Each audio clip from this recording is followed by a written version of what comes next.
بسم اللہ الرحمن الرحیم۔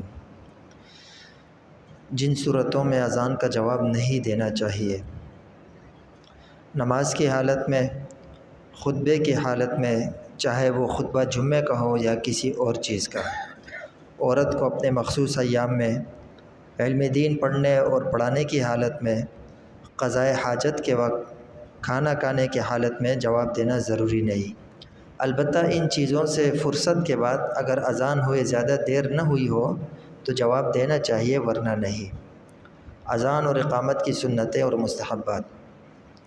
اذان اور اقامت کی سنتیں دو قسم پر ہیں، ان میں سے بعض مؤذن سے متعلق ہیں اور بعض اذان سے متعلق۔ نمبر 1، مؤذن مرد ہونا چاہیے۔ عورت کی اذان و اقامت مکروہ تحریمی ہے۔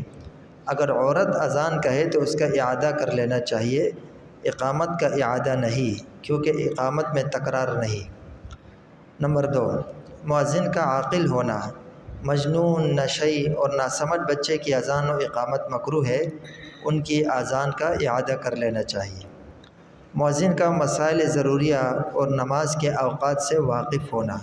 لہٰذا ایسا آدمی جو نماز کے اوقات سے نہ خود واقف ہو اور نہ کسی واقف سے پوچھ کر اذان دے تو اس کو مسائل اور اوقات کا علم رکھنے والے مؤذنوں کے برابر ثواب نہیں ملے گا۔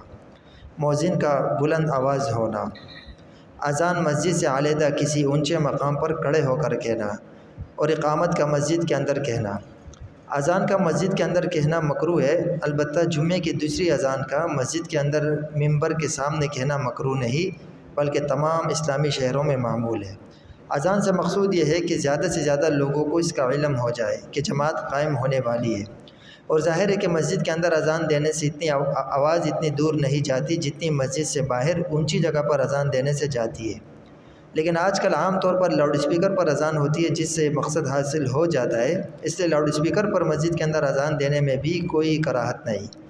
البتہ اگر مسجد کے اندر زیادہ اونچی آواز خلاف ادب معلوم ہوتی ہے، اس لیے بہتر یہ ہے کہ لاؤڈ اسپیکر مسجد سے باہر رکھا جائے۔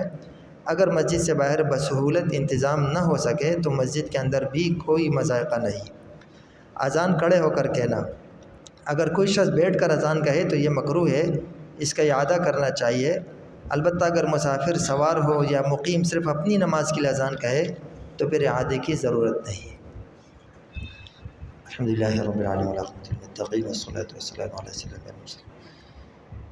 اللہم انت السلام و منک السلام تبارک ربنا وتعالیٰ ذا الجلال والاکرام۔ اللہم انک عفو کریم تحب العفو فاعف عنا یا غفور یا غفور۔